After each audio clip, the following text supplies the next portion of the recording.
C'est toujours un plaisir de vous retrouver. Bonsoir et bienvenue dans cette grande édition du journal. Les réseaux sociaux constituent aujourd'hui une plateforme d'échange et de communication entre amis. La croissance exponentielle des réseaux sociaux crée une dépendance chez les utilisateurs. Les supports CD, DVD sont-ils en voie de disparition? On n'en voit pas ou presque plus dans les points de vente. La faute incombe-t-elle à la dématérialisation des supports? On a cherché à savoir. Et puis Bawade nous donnera les raisons de son absence de la scène musicale. Il porte un regard sur l'évolution de la musique béninoise.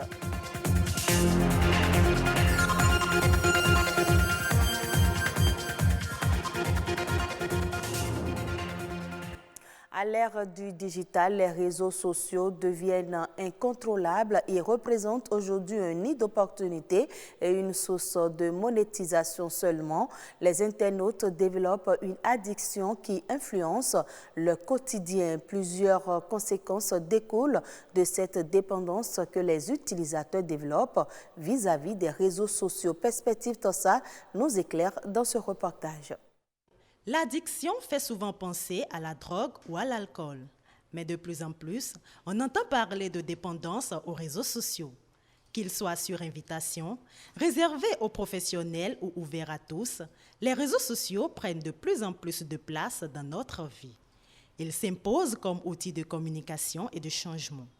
Influencer, bloguer ou youtuber sont les termes les plus utilisés.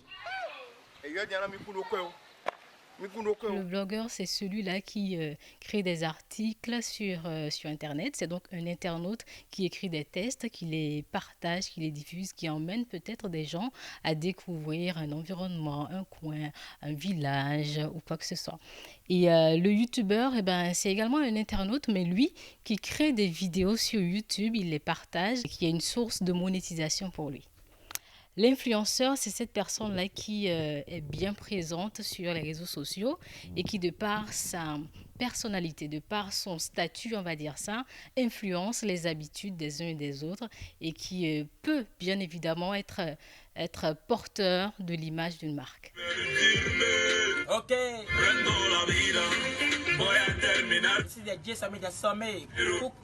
De suiveurs de fil d'actualité, on passe facilement à suiveurs de tendances, de mode de vie ou de points de vue.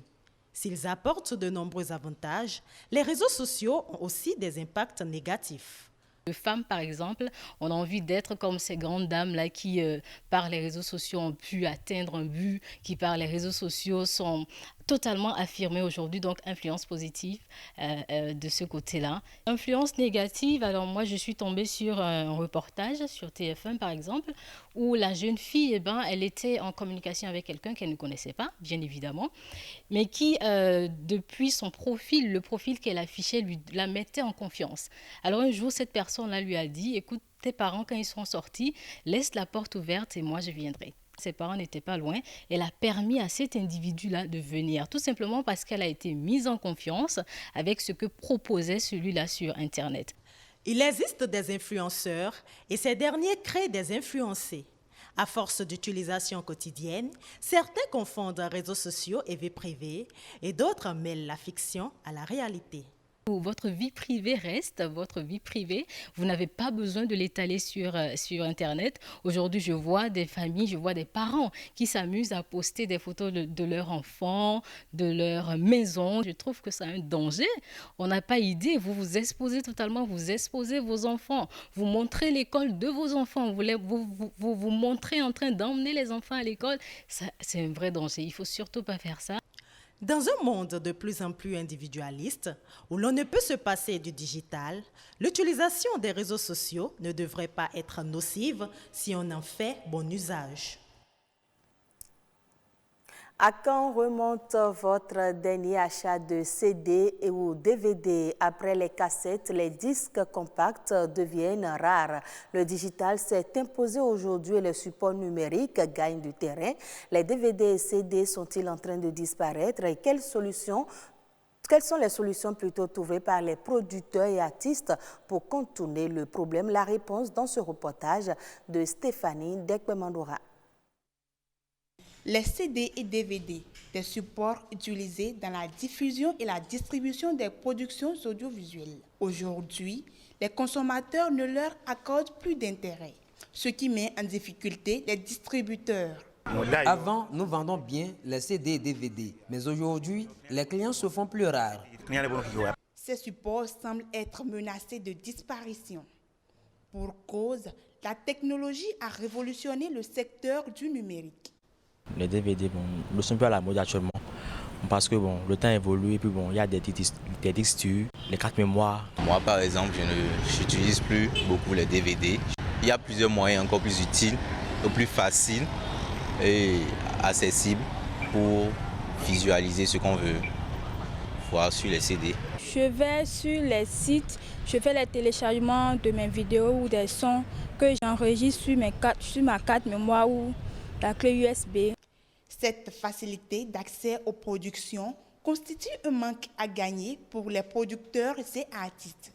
La majeure partie des artistes béninois font ce qu'on appelle des singles.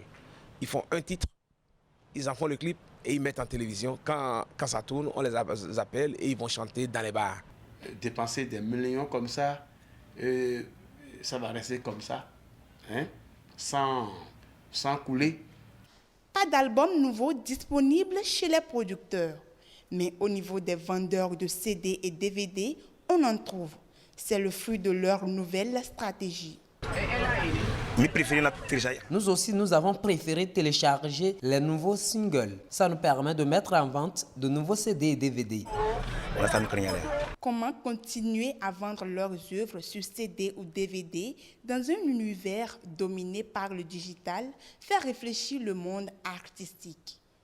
Les gens qui te disent d'aller vers le digital, ils ne savent même pas quand est-ce que tu vas toucher l'argent, la monétisation. Il n'y a pas beaucoup de gens qui savent plein de choses là-dessus. Vous voyez? Donc les gens parlent de choses dont ils n'ont aucune idée. Je ne suis pas contre le digital, mais le digital n'est pas pour nous. En temps, on a décidé de rester sur la voie, dans les rues pour vendre ça. Si toi-même, tu veux vendre ça directement à 1000 francs, tu vas gagner au moins 700, 800 dessus. C'est bon, mais c'est pas bon de voir l'artiste même vendre ses œuvres dans les rues. Les productions sur CD et DVD ne vont pas disparaître. Les artistes comptent préserver ces supports.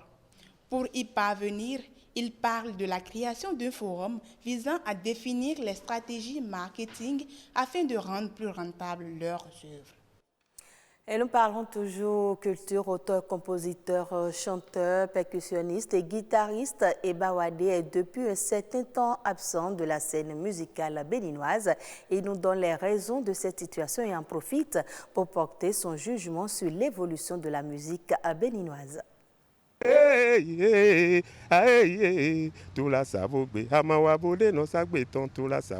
Cette chanson, je l'ai chantée dans les obsèques de Houphouët-Boigny. Tous les Africains sont sollicités pour lui rendre hommage. Donc chacun a proposé des chansons. Comme Toula, c'est notre chanson que je chantais depuis le Bénin. Donc j'ai proposé Toula. Et c'est Toula, ingénieur de son de l'époque, le directeur artistique, Paul Wassaba, a pris pour toute l'Afrique. Et c'est Toula que tout le monde a chanté pour accompagner Houphouët. Et le groupe là aussi a choisi Toula pour la pièce, la rencontre du Touareg au Bénin. Et c'est ce morceau qui nous a fait tourner un peu partout dans le monde. La civilisation culturelle, ça manque au Bénin. Vous voyez la Côte d'Ivoire, le conservatoire à Abidjan. Et nous avons l'indépendance la même année. Si on vient au Bénin, c'est comme si on est en congé. Il n'y a aucun centre où on peut aller donner le cours de solfège, ou bien cours de batterie, cours de guitare, Moi, j'ai pris ces cours. Même en France, au conservatoire de Saint-Ouen, à Paris, j'ai étudié là-bas. J'ai appris le sarceau. Et je peux donner tous ces cours. Il faut un centre, notre savoir, on partage avec les autres. Les autres n'ont pas obligé de faire ce parcours afin de profiter de notre savoir. J'ai déjà contribué l'œuvre de deux artistes qui sont venus vers moi pour les Kora, national comme international. Et ils ont gagné après moi. Après, les Kora se sont approchés de moi pour dire comment ça se passe. Je leur ai donné les renseignements nécessaires, les courses nécessaires à faire et ils ont participé et ça a marché. Ça, je suis déjà fier de ça. Bon, elle ne peut pas mettre son nom contre le mur pour dire, bon, mon numéro, appelez-moi pour vous donner tel coup, tel coup. Hors du Bénin, le gouvernement camerounais tente une nouvelle fois de lever une enveloppe de 20 milliards de francs CFA sur le marché des titres publics de la BEAC, Institut d'émission des 6 pays de la CEMAC. L'opération se fera par émission de bons du trésor assimilables à 26 semaines. La date d'échéance de ces titres pour lesquels les intérêts sont précomptés est fixée au 4 septembre 2020.